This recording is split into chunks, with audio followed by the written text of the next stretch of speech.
여러분 안녕하십니까? 광주 MBC 뉴스데스크입니다. 최근 들어 광주에서 소규모 지역 감염이 잇따르고 확진자도 두 자릿수를 기록하는 날이 많습니다.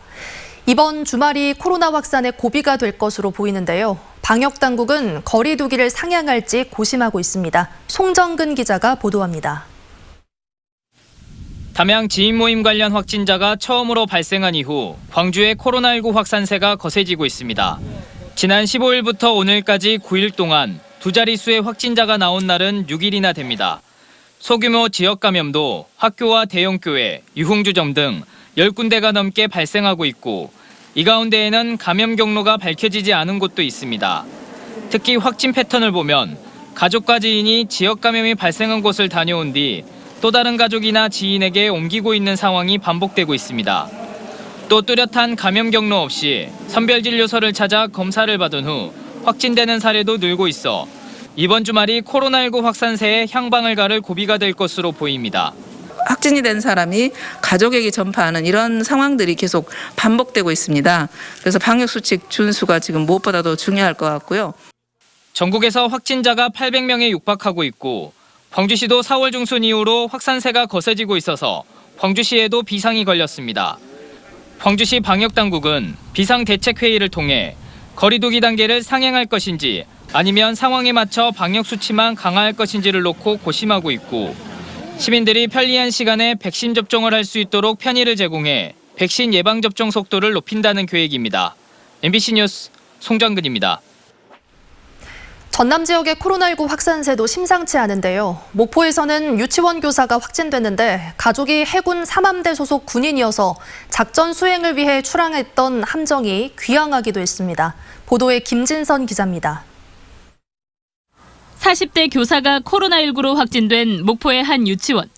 오전부터 원생 100여 명과 교사, 학부모들에 대한 진단검사가 이뤄졌습니다.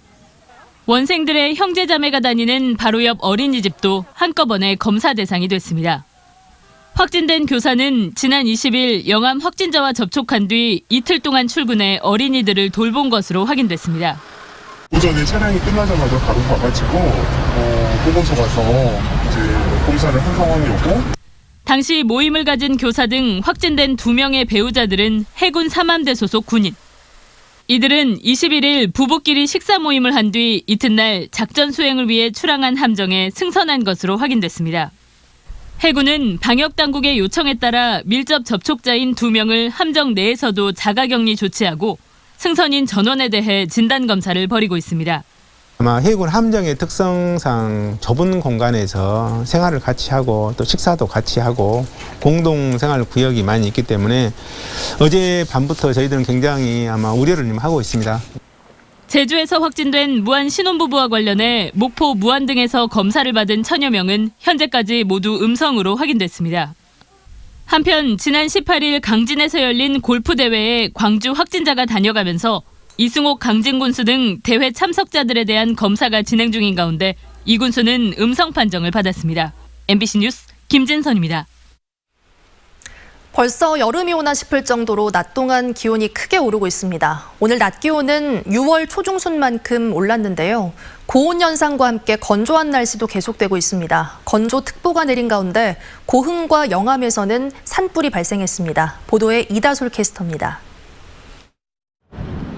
고기압의 영향권에 들면서 맑은 날씨가 이어지는 요즘 대기는 바짝 메말라가고 있습니다. 건조특보도 전남 동부를 중심으로 광주를 비롯한 내륙 지역까지 점차 확대되고 있습니다. 일주일 넘게 고온 건조한 날씨가 이어지고 강한 바람까지 불면서 오늘도 고흥과 영암에서 잇따라 산불이 발생했습니다. 오늘 오전 10시 50분경 고흥군 포두면 세동 야산에서 입산자 실화로 추정되는 산불이 발생. 산불 진화 헬기 7대, 지상 진화 인력 110여 명을 투입 3시간여 만에 진화 완료하였습니다. 4월은 강풍과 건조한 대기로 대형 산불 발생 위험이 높으므로 각별한 주의가 필요합니다. 통계적으로 보더라도 산불은 4월에 집중되고 있습니다. 지난해 전남 지역에서 발생한 산불 36건 가운데 14건이 4월에 발생했고 피해 면적도 32%를 차지했습니다. 토요일인 내일 오전 전남 동부를 중심으로 비 소식이 있긴 하지만 강수량이 많지 않아서 대기의 건조함을 해소하기엔 어려워 보입니다. 한편 따뜻한 남동풍이 불어들면서 고온 현상도 계속되고 있습니다. 오늘 날씨가 좀 덥죠, 아무래도. 좀 덥다라고 생각이 들어요. 오늘 광주의 한낮 기온은 27도까지 올랐고 특히 아침 기온이 크게 올라 관측 이래 가장 따뜻한 4월 아침 날씨를 보였습니다. 목포 18.8도, 여수 17.6도 등으로 전남 8곳에서 최저기온 급값을 경신했습니다. 평년 기온을 10도가량 웃도는 수준으로 6월 초중순에 해당하는 날씨입니다. 당분간 평년 기온을 계속 웃돌긴 하지만 고온 현상은 차츰 수그러들겠습니다. 다음 주부터는 낮 기온이 20도 초반대로 낮아질 전망입니다. MBC 뉴스 이다솔입니다.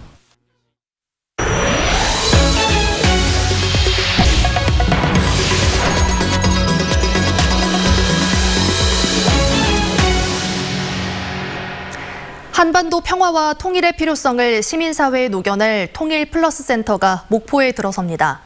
김대중 대통령의 유지를 담은 남북 교류 협력의 새로운 교두보가 될 것으로 기대됩니다. 양현승 기자가 취재했습니다. 옛 목포경찰서가 있던 공터입니다.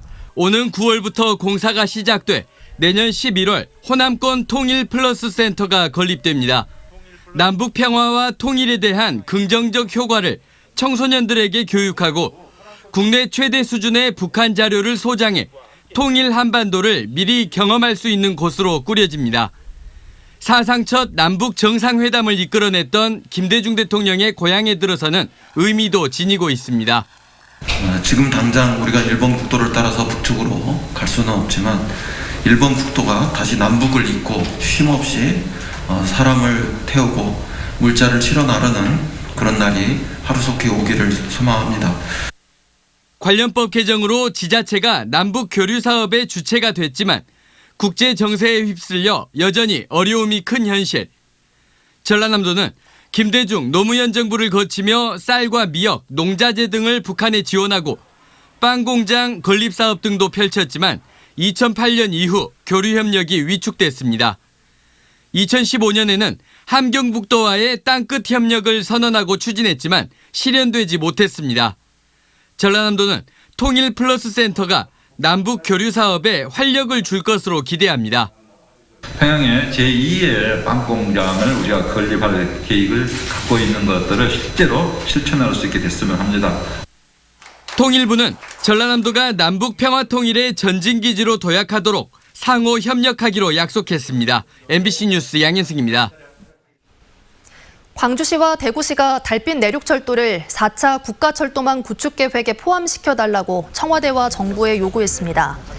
이용섭 광주시장과 권영진 대구시장은 오늘 청와대와 국토부 관계자를 만나 동서화합과 경제 불균형 해소를 위해 달빛 내륙철도 건설이 국가철도망 구축계획에 포함돼야 한다는 공동 건의문을 전달했습니다. 광주와 대구를 고속철도로 연결하는 달빛 내륙철도는 경제성 부족 등을 이유로 어제 공청회에서 발표된 구축계획 초안에 포함되지 못했습니다. FC 서울 소속 기성용 선수가 농지법 위반 혐의로 입건된 것과 관련해 사과했습니다.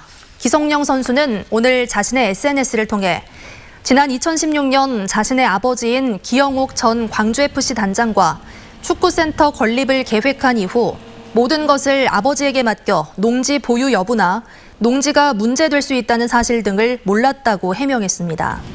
그러면서 농지법 위반과 관련해 무지에서 비롯된 명백한 잘못이라고 인정하고 수사에 진실되게 임하겠다고 밝혔습니다. 광주 MBC 등 지역 MBC 3사가 공동으로 제작한 친애하는 나의 도시가 한국 PD 대상을 수상했습니다.